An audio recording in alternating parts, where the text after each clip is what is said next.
Good morning on this beautiful, sunny November the 1st. Today's class is really the completion of last week's class when we spoke about the bracha Nissel Sedayim and Yatsa. And today we're going to talk about the bracha Elokai Neshama. Before I begin, I just want to share with everyone a story that happened to me. This must be about 10 years ago when my daughter Chava was living in Moscow. So she was working for Yeshiva Eitz Chaim. Some of you may have heard of it.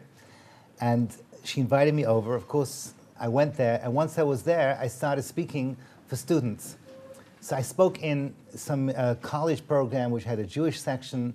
I don't know exactly who it was, but the point is that I gave a share. And afterwards, a young man came up to me and said to me, Rabbi, do you interpret dreams? So I'm not very good at a Russian accent, but I do not interpret dreams. You should just know. But by pure chance, then I was learning in a chabura with Rabbi Shapiro Shlita, and for the last 3 years we had been studying how to interpret dreams. So I said to him, "This is incredible you're asking, because I actually spent the last 3 years learning how to interpret dreams." So he got all excited and he said to me, "Well, I've been having this recurrent dream for day after day after day. I'm supposed to get married in about 6 weeks. And every time I go into the chuppah and I try and I put the ring on her finger, the ring doesn't go. The ring gets stuck."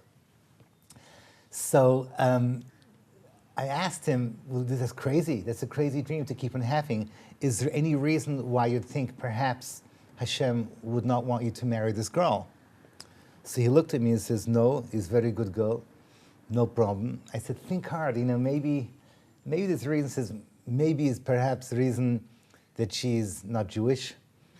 So, Hakadosh Baruch Hu, you're awesome. This is like incredible. I came all the way to Russia to break an into marriage.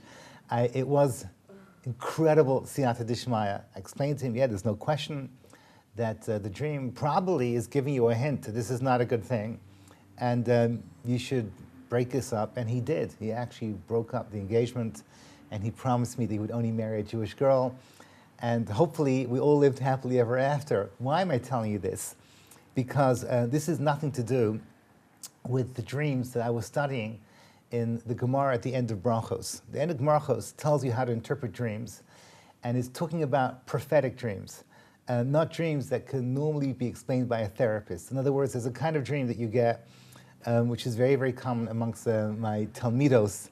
I think round about from the age of 13, 12, 13, when you turn bar mitzvah, bas mitzvah, until you're married with kids, you go through a period of life where you have lots and lots of dreams of fears. Basically, it can be explained by a good therapist. The classic dreams that you ladies probably had a few years ago is that you're about to get married and suddenly you have this dream that he's like chasing you with an axe or something like that. Whatever it is, or he's about to propose and his face turns into this Martian or something like that. And then you go to a therapist. It's easy to explain. These are your fears. These are the things that you're worried about. Being chased, people dying, all these dark dreams can be explained by a good therapist. But if you dream of something symbolic that you are not thinking about at all during the day, that is a typical prophetic dream. Just like Zachariah would see a menorah in a dream and he'd have to figure out what Hashem was showing him. The Gemara Brachos gives you over things that you might see, and you have to figure out how it works. Just to explain this in context of what we've been learning. Every night, when you go to sleep, so 1/60th of you goes up to Shemayim. 1/60th of you has left a vacuum in your body. That's how the whole problem of mazikim, of negelwasser, comes up, as we discussed last week.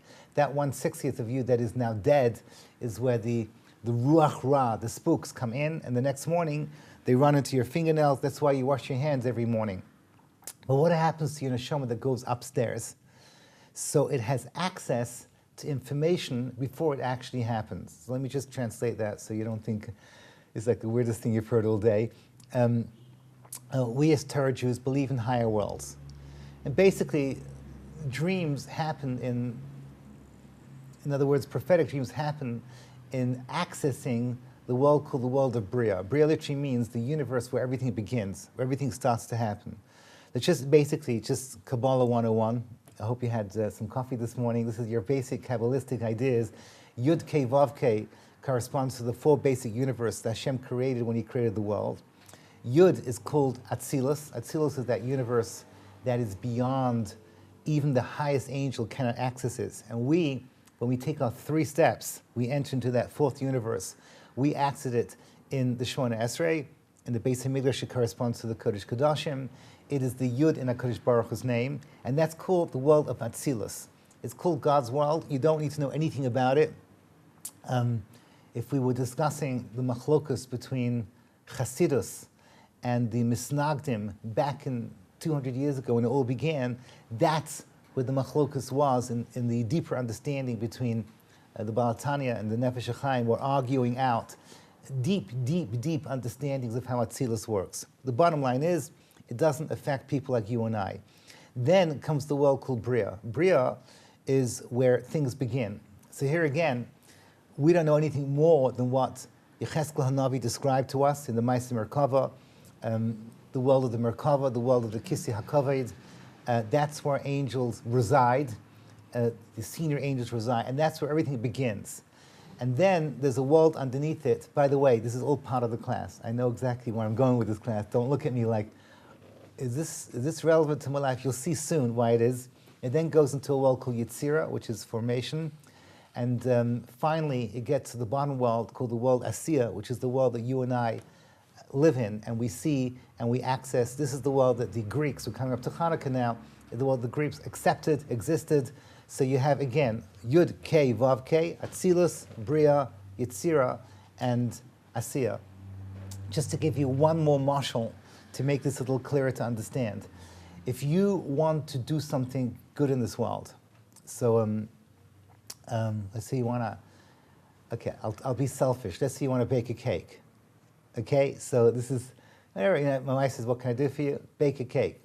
Your husband's all like, good baking, I assume. So how does baking begin? It always goes through 4 stages. What's stage number 1? Is the ratzon, okay, the will to bake a cake. So this is something that happens in the world of thought. Nothing has happened in actuality yet. But the second step is the assembling of the ingredients. Once again, all you have now is things. Beforehand there was nothing, then there was the thought, and now comes the actual things to bake the cake. Then comes step number 3, is the baking process, which involves, your hands and involves lots of action. And then finally, you have a functional product ready to be enjoyed by your family. Is that right? Okay, so it's the 4 steps. That corresponds basically to the full universe that HaKadosh Baruch Hu created. When you go to sleep, your Neshama has access to the world of Bria, to the world of things before they happen. And that's why you see these symbols, you see these things, and if you know how to interpret them, you can see things before they've actually happened. So let me give you an example. Quote, Haroya pil b'chaloim. If you see an elephant in a dream, so for you ladies, if last night you saw an elephant in your dream, if you see it tonight, it means nothing because we're talking about elephants. So you're going to spend the rest of the day thinking about elephants. But if last night you dreamt about an elephant, so what does it mean? What does it mean? You just, out of nowhere, you went to sleep, and then suddenly in the middle of the night you wake up, and you're very clear, so this huge, big, massive 7-ton elephant staring at you. So what does it mean? So you call me up. You say, Rabbi, I heard you've been learning these things. I look up the Gemara. It's Brachos Nun Vav Beis. It says, Haroya pil b'chaloim, pele na'aseloi. So you're going to have a great day. Wondrous things are going to happen. What is a pele?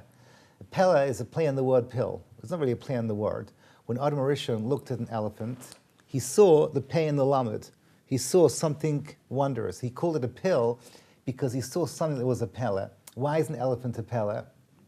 So I actually have a photocopies from the article Pirkei Shira.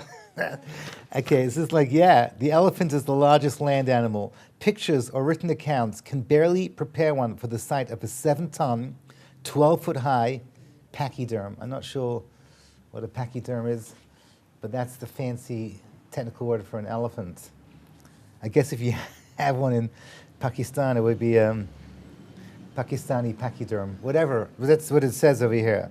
Despite its enormous size, it can gallop with great speed. One of the most intelligent of all animals, the elephant is trained to serve man in countless ways. Indeed, its very being is a song to God's great deeds and profound thoughts. And therefore, a pill is a pella. The Ramban in Az Yashir explains the word pella. The word pella is when two opposites somehow reconcile. So, Neir Tehiles Oise Pella, the Ramban talks about the pella of the Malchus Mitzrayim committing national suicide into the Yam. So pella is two opposites that become one.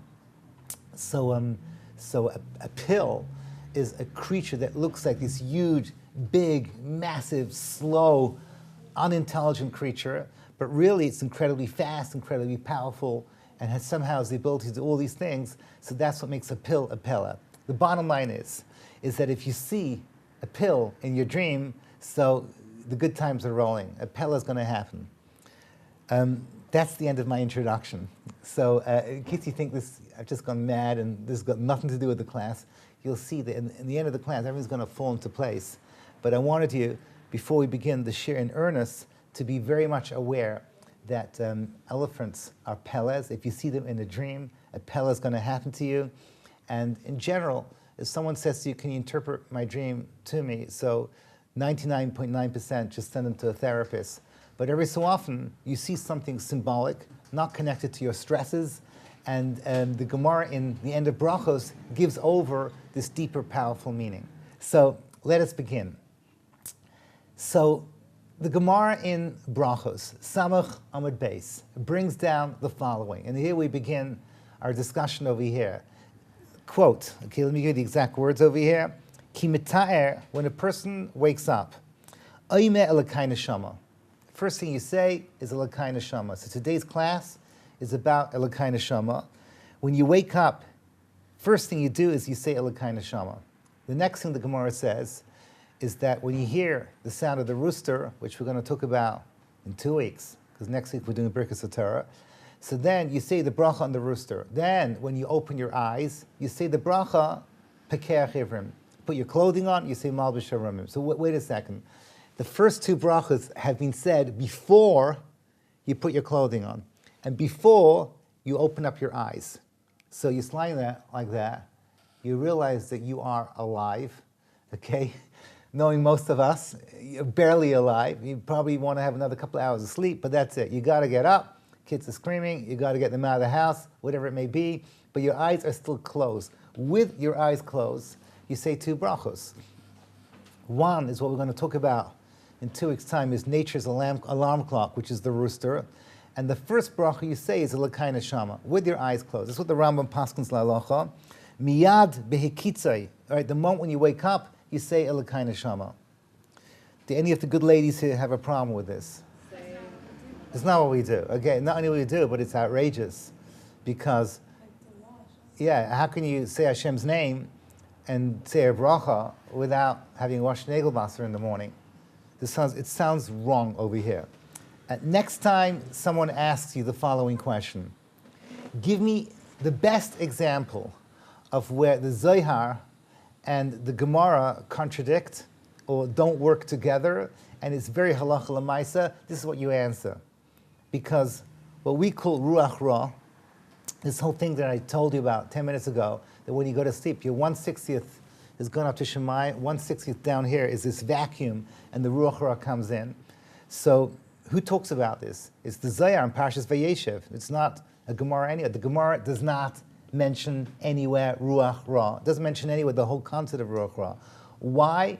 So I have a whole discussion, which is silly enough for now, about what is it about the Talmud just ignores the whole thing about ruach ra. The Gemara didn't know about it? Obviously not. The Gemara knew about it. The Gemara didn't know about the importance of Nagelwasser. The Gemara did know. Why doesn't it mention it? So we can discuss this another time. The bottom line is, the Zohar tells us what to do. The Gemara tells us something completely different. And the halacha l'maisa, in other words, today, no one paskins like the Gemara, and no one paskins like the Rambam. Even, I think, the Yemenites, I imagine. Everyone accepts the Zohar in Parshas Vayeshev of Ruach Ra. And what we do is a compromise. What do?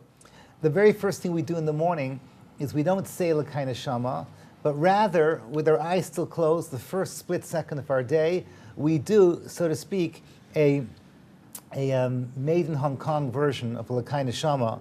We say Moda Ani. Moda Ani is basically a shorthand version, doesn't mention Hashem's name.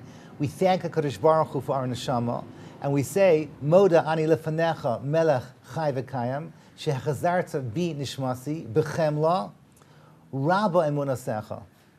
So, I want to interject at this moment with something incredible. Hashem wants us that the very first thing in our day, we say Moda Ani. What do you mean Hashem wants us? The Rabbi have trained us, this is what we should be doing. The last thing we do before we go to sleep, we say Adon Olam, Biyadcha Avkid Ruchi Ve'es Ishan Ba'ira. Right? Correct? We end our day with trusting Hashem. We give Him over our Neshama. And the first thing we do is we thank Hashem for our Neshama. And basically, if I could summarize, how beautiful is this? We end our day with Emunah, and we start our day with Hakaras HaTov. What are these two concepts? They are the twin towers of what a Yid needs to be able to have a relationship with the Kadosh Baruch Hu. Number one is to trust the Kadosh Baruch Hu, and number two is to recognize His constant goodness. We end our day with Hakaras HaTov. We end our day with Emunah, Biyadcha Avkid Ruchi, and we start our day with Hakaras HaTov, Moda Ani, are the first words that come out of our lips, even before we've opened up our eyes. I just want to say something practical over here. I have no idea, I don't know who any of you are, anything about you, but I've taught this class over the years, and a lot of ladies have confided to me that they don't say Moda Ani first thing in the morning. Why? Because it's just hard to train yourself to do.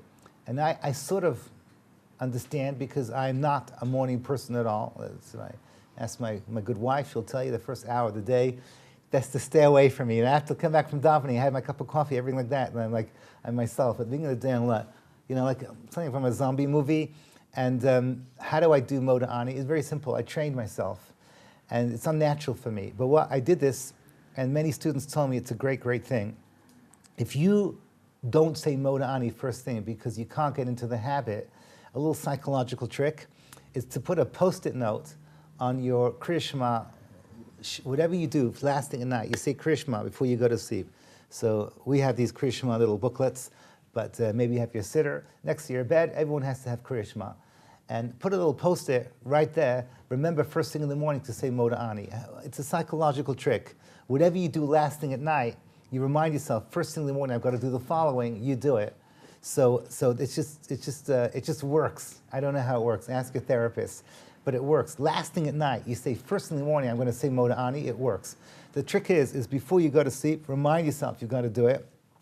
And I've had tremendous feedback on this idea. You do a Post-it, or I don't know what you do, anything that works for you. But last thing at night, remind yourself, this is what you have to do. And then, before you even open up your eyes, first thing you do, you say Moda Ani Lefanecha. It depends on your personality. If you're my personality, you go Moda Ani Lefanecha like that. And if you're like my good wife, you Moda Ani Lefanecha, you jump out of bed, thank you Hashem, another great day. So that's great, okay, if you can pull that off. Bottom line is, we start off our day with Moda Ani. Then what? What happens next? So last week, we learned together how I suggested is the best way to start one's day. So again, what I'm saying is more advice than pure halacha, because pure halacha, there's different opinions. I'm just saying to you what I think works and what is actually the best way, in my opinion, to start off your day. Every person has their own réveillé, their own morning, what they do first thing in the morning, none of my business. But everyone has a moment in their morning which is called peace of mind.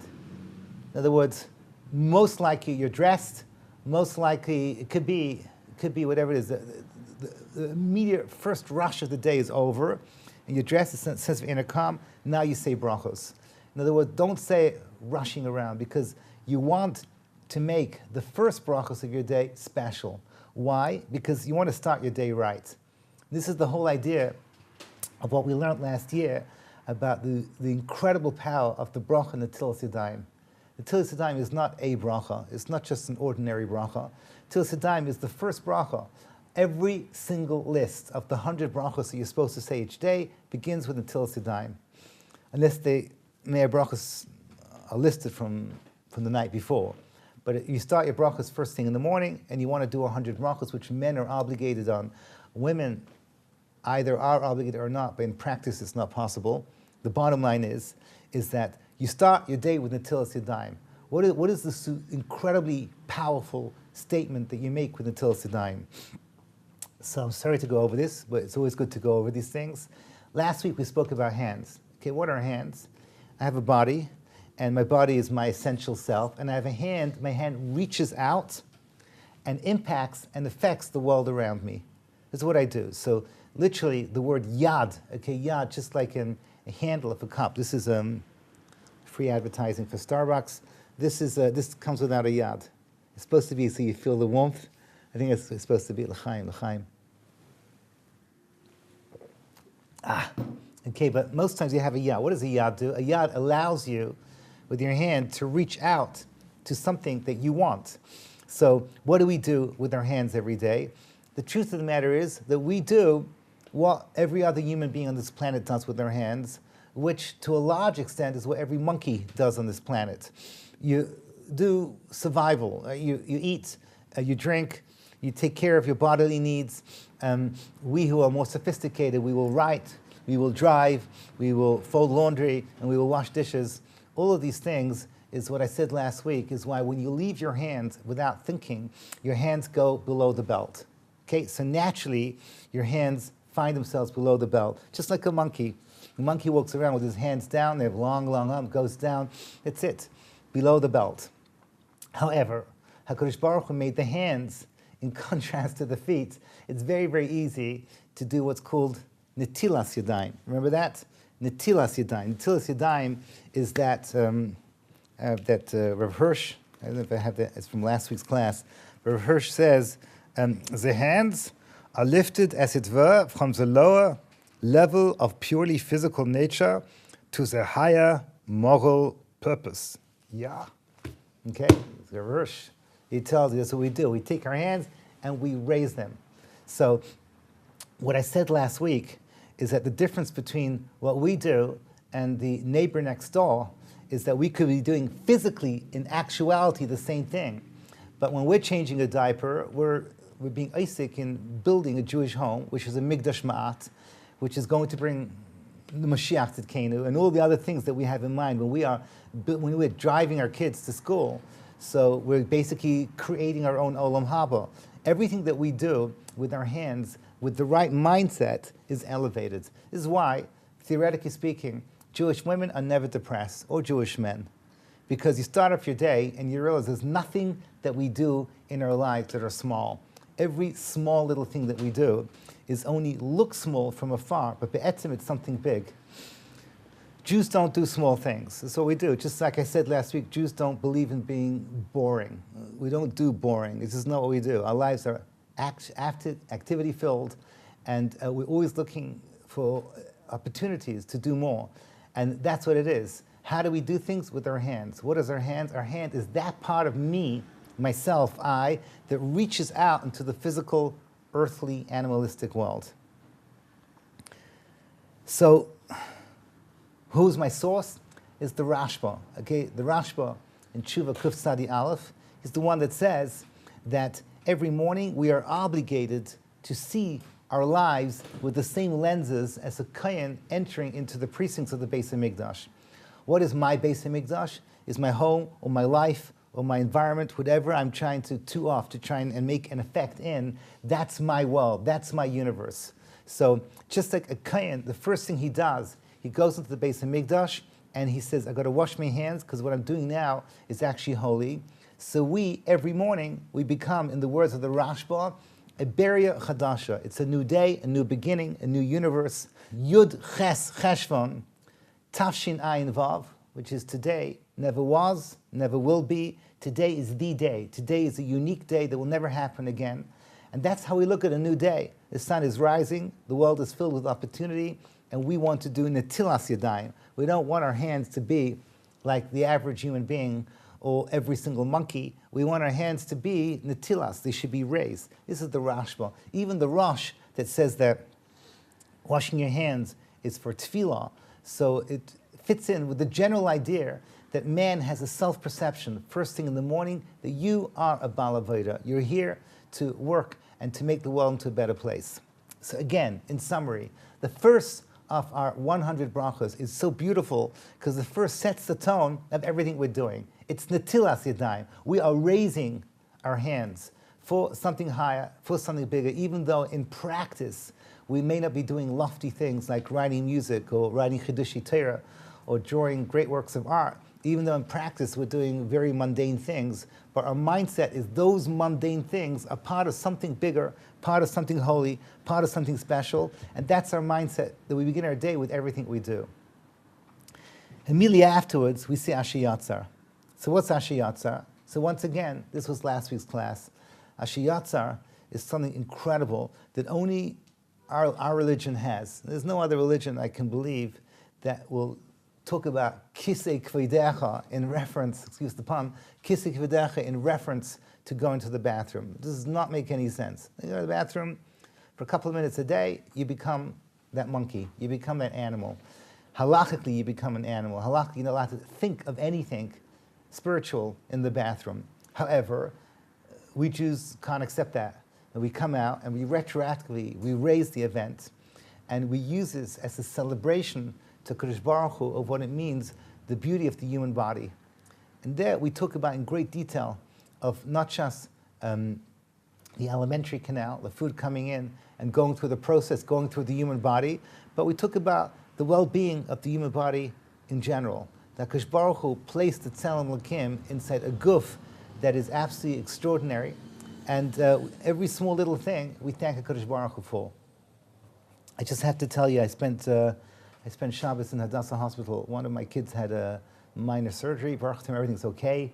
But my first reaction is Hakara Satov, because Hadassah Hospital is basically it's like Noach's Teva. It's just a place of non-stop chesed. There was so much chesed that I received over Shabbos. It was just incredible. I got there minutes before Shabbos, completely not prepared, and they have a whole set of Bachrim run by his Rabbi Peretz Shlita, who with some anonymous sponsor who will not allow anyone else to help out. And they make Shabbos for you in the most beautiful way, make it very, very Hamish with the Torah and singing and everything, and they just take care of you, and it's very beautiful. But at one point, what happened was on Friday night, I heard Ka Echsech, it's my favorite song, Ka Echsech being sung. I was just outside the ward in Ein V'Yeled, and it was coming from, looked like coming from the heavens. It was coming from the 7th floor of Ein V'Yeled. So I wanted to say, who's singing Ka Echsech? It turned out it actually was unfortunately someone I knew, but the 7th floor is the children's oncology ward. I didn't think that there's a more difficult place to see than to see children with cancer. There's a whole thing. It's a terrifying thing, and once in a while we have to go to these places and remind ourselves of the infinity of the brachos that we have. You see, whatever it is, this person who I met, who's a shtickle mishpacha through marriage, this is it. This is defining their life at the moment. Everything revolves what they're going through with their child. And when you say L'kai Neshama, so you thank HaKadosh Baruch Hu for everything that just works. I mean, every time something teeny weeny goes wrong, you stub a toe, suddenly you remember you had a toe. You didn't even think about that toe, but when it's infected, it drives you crazy, and then suddenly you realize every single thing just works perfectly. Says the Chafetz Chaim, Hashem made the human body that we have to regularly go to the bathroom because we regularly need to reinforce this message again and again and again. How much Hakara Satov we have for a body that works. I mentioned also last week, it's this, Rav Schwab says this, so I can say this publicly. Rav Schwab says that the golden hemorrhoids that the Pelishtim sent in a box in Sefer Shmuel, at the very beginning, Sefer Shoftim, this is something that there's no way we can fathom something so lowly as the golden hemorrhoids, just to think about the whole thing, what they went through over there. And what do? We keep them there. Okay, we keep them right there, next to the Aron HaKodesh, together with the most extraordinary things that Kosh Baruch Hu allowed in this Bria, the Luchos Rishonos that are broken, the Luchos Shnios, Moshe Rabbeinu's Sefer Torah, the Tzinsenes Haman, Aaron's Mater, Moshe Rabbeinu's Sefer Torah, and these golden hemorrhoids. They're waiting for us. Mashiach should come very soon, and he'll be gal for us, and that's it, right there. And it'll go back to its place in the Holy of Holies. It's in Sefer Shmuel, Perek Vav. That's where it says the whole story. But Rosh Schwab says is that this is the mindset that a Jew has to have, that the lowliest of the lowliest of the lowliest can find its way into the Kodesh Kodashim. That's the point that this thing has to remind us of. This is no such thing as something lowly. So by us, a Jew goes around this world, and everything we see can be raised. Everything, even the lowliest thing, can be raised. And this is exactly the point where we get full circle. Because the moment a person reaches that point, that you realize that you can raise the lowest of the lowest of the lowest, this is exactly the right point to talk about Elokai Neshama. And now the class comes to its full circle over here. What do I mean? During the crazy days of 9/11, which everyone here remembers very well, right? 9/11, the whole thing was insane. So I was asked to speak in Stern College, and I was in Baltimore, and I had to drive up to Manhattan to speak in Stern College, and there were girls, I was told there were girls in my class who had volunteered to help, and apparently, I don't know whether this is a guzma or not, but the stench of dead bodies has gone wafted all the way up to wherever, 38th Street, wherever it is. The whole thing, everyone over there was obsessed and overwhelmed and crushed by what had happened over here.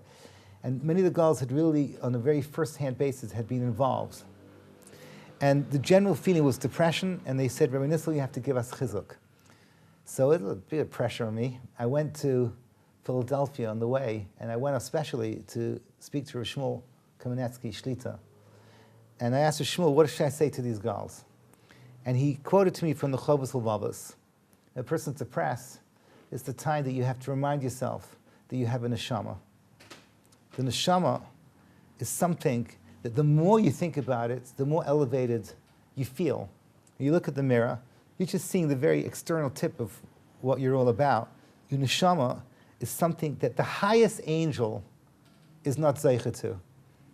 In other words, the highest of the highest angel has no shaykhis to what's called v'yipach ba'apoi nishmas chaim. And the Holy Zohar says, man denafach midolei nafach. When I breathe intimately from my lungs, something that is mine.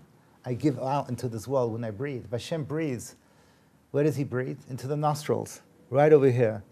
He takes man's nose, and the nose it's a funny thing, us Jews and nose. We have a little obsession with our noses. Why do Jews have big noses? Because air's free? That's what I was told. Why do Jews have big noses? What's the Hebrew word for a nose? An af. It's extra. It's beyond. Why is it extra and beyond? Because it's something that Hashem connected to.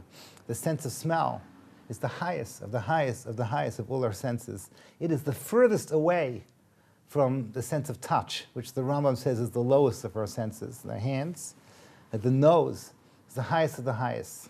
The nose reaches out and touches infinity, touches literally infinity, touches HaKadosh Baruch Hu, whatever it means, he breathed into our nose.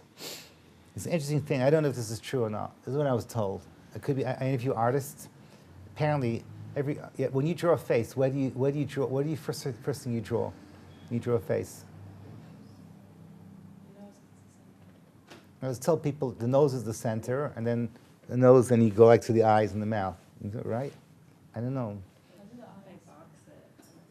Okay, so what I'm saying is just anecdotal. It's not like a chazal that you have to start drawing from the nose. One thing I do know is that the nose is in the middle, and it's called an af. Af literally means extra, beyond. That's the real reason why we have big noses. You'll see when Mashiach comes, all the famous actresses in Hollywood are going to get nose jobs. They're going to want to look Jewish, you know what I mean? Like a big honker, like what I have, Baruch Hashem, like a thing. You want to have, that's it, the nose, something we should be proud of. Hashem breathed into the nose. What did he breathe? Something essentially his. Neshama, mulashon neshima. Kol ha-neshama tahalaka, b'kol neshima v'neshima tahalaka. The man's breaths comes from the power of his neshama. His essential spiritual life force comes out through the neshama into the lungs and then out through the power of speech into this world. Hashem gave this to us, and only we have it. Angels don't have it. Angels don't have a shaykhus to it. If you want a healthy way to look at yourself, so look at this room, look at it's a shul here, and you have a notice, this place is filled with things. This could be HaKadosh Baruch Hu's universe. Who are you? You are the ceiling and you are the floor. The earth, which is the physical, earthly, animalistic, is lower than the lowest cockroach.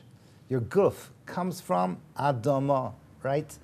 But your neshama comes from, as the Shlosh says, Adameh la'elyon, I am godlike. There's a part of me that is literally infinite.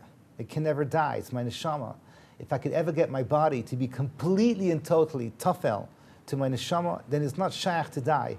Without the sin of the snake inside of us, we should live forever and ever and ever, because our neshama cannot die. Our neshama comes from HaKadosh Baruch Hu himself. Man is infinite, and man is theoretically infinitely powerful through our neshama. That's what we have inside of us. And no one can take it away from us.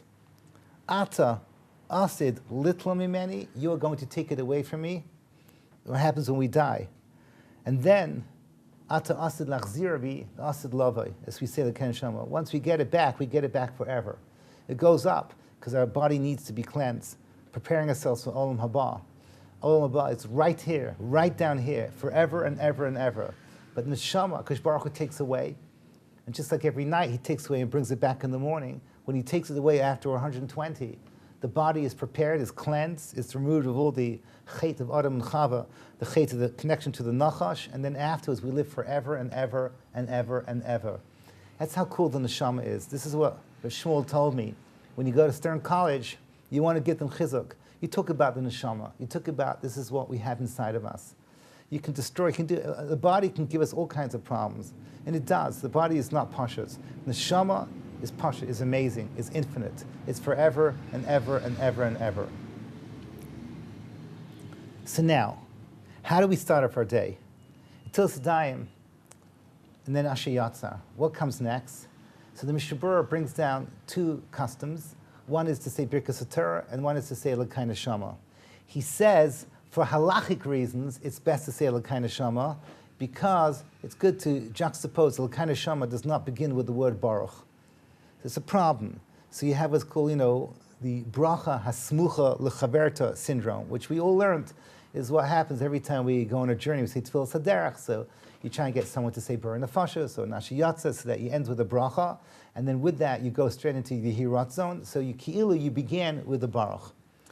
But it's not what happens. I mean, it is what happens when in the mornings we are advised to do, in the words of the Mishnah Berurah in Siman Vav, Al Tzad HaToiv V'Yeseh, the better option is to put and juxtapose Elokai Neshama with Asher Yatzah. So Baruch Atah Hashem, Reifik Al-Basel Mafli Laseis, Elokai Neshama. And therefore, it happens that the two come together. By chance, I think not. Just the words of the Gra. Nitkan, Birkas Elokai Neshama, Al Yeridas HaNeshama, V'Asher Yatzah, Al Yitziras HaGuf. And the two come together as a harmony. A man is the floor and man is the ceiling. The floor symbolizes how lowly we have to go to raise the world around us. And the neshama is how elevated we can reach, how high, how possible, the possibility that we can reach the highest of the highest of the highest of the highest. That's Asher Yatzah that leads into the world of Elokai Neshama.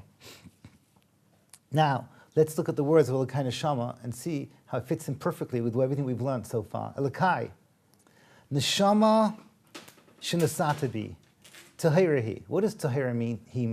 It is pure.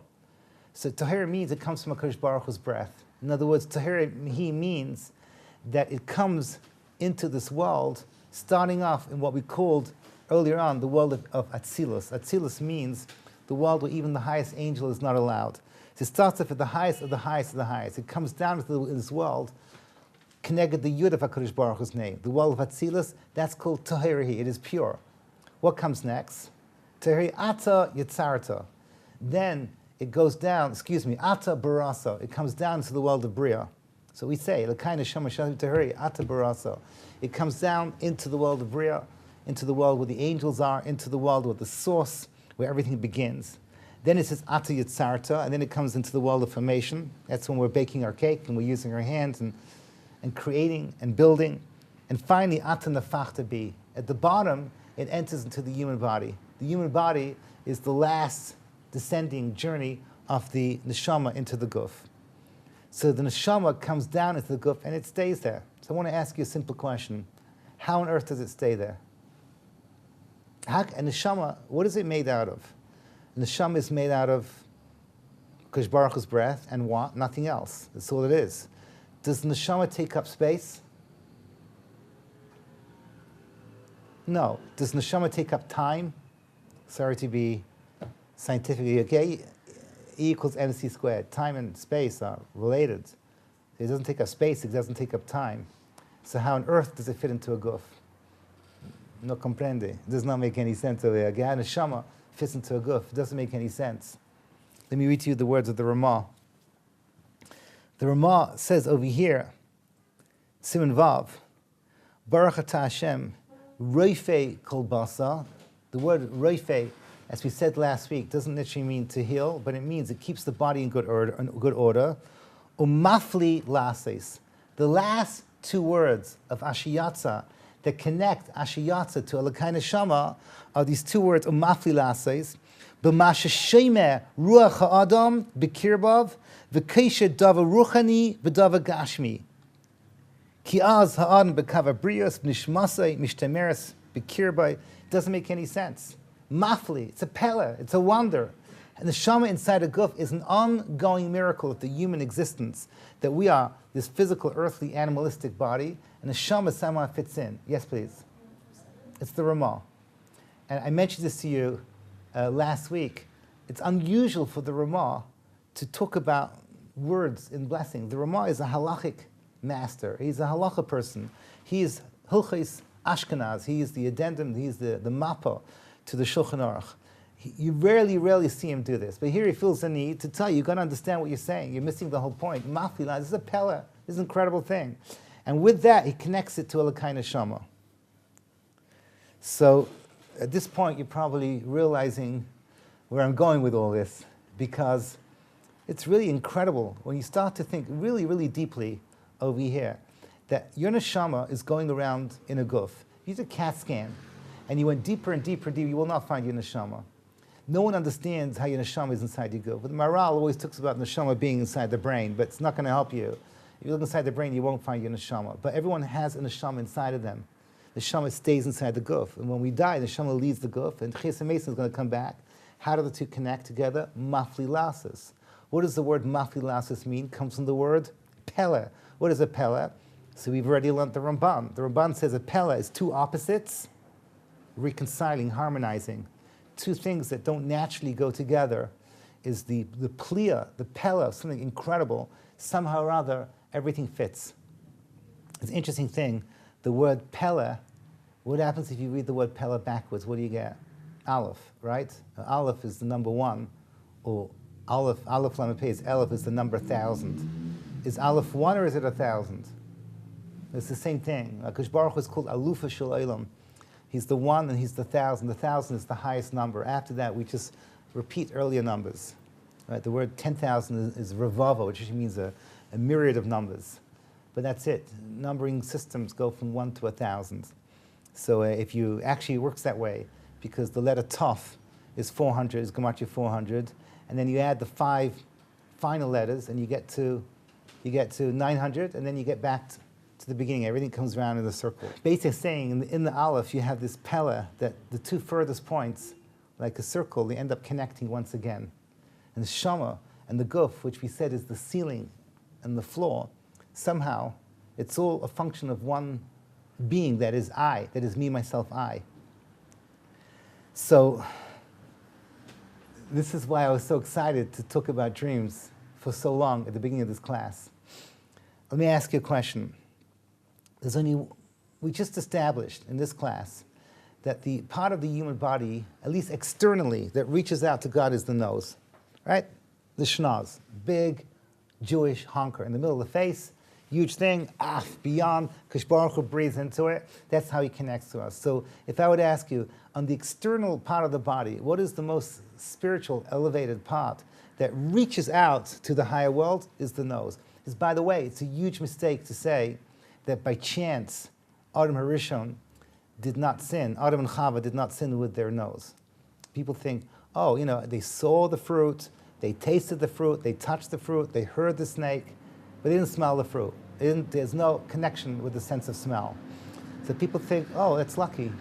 Somehow or other they forgot to use the sense of smell, and so the reach is a more elevated thing, and that's why the Keteris is so holy by us. Wrong. It's the other way around.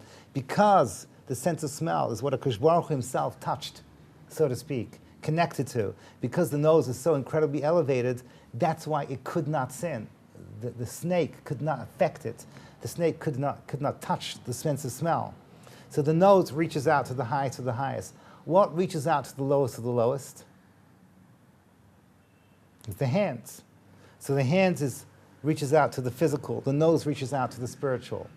I challenge you, ladies, to find me one creature on this planet which has the pella that the nose and the hand is one and the same.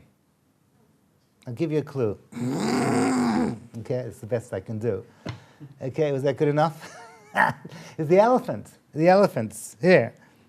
No other creature has anything like its boneless, 100,000 muscle trunk that is once dexterous and powerful. I don't know, but I just know that you go to the zoo, so the elephant spritzes you with water, and apparently elephants can draw, I don't know, can do all kinds of things with its nose. But the real pella is that it has the sense of smell in that nose. So the highest of the highest and the lowest of the lowest. No wonder when Adam Rishon looked at this creature, he saw pella, pei, lamed. He saw the wonders. If you see a dream last night, not tonight, you're going to go home now thinking about elephants. So that's it. The pella is this thing about the highest of the highest and the lowest of the lowest become one. This corresponds exactly to Reifi Kolbasa Umafli Lases. One last thought for those of you who still need your self-esteem boosted, a little bit more to keep you going over here. You're ever having a hard day, you want to think about how awesome you are. And this is total emes, not exaggeration. I mentioned that your Neshama comes from HaKadosh Baruch Hu, and it's a pella. It fits inside the guf. How does it fit in the guf? No one knows. No one knows. Reifi Kolbasa Umafli Lases Lakai. Neshama Shinasadavi. No one knows what happens. It's the pella of the Neshama in the guf. Where else do we find exactly the same idea of the highest of the highest and the lowest of the lowest? How do the two fit together? No one knows. Where else do we find? What? Well, I'm talking about Neshama and the guf. Where else besides the Neshama and the guf do we find something that corresponds to Neshama and corresponds to the guf? I'll give you a clue.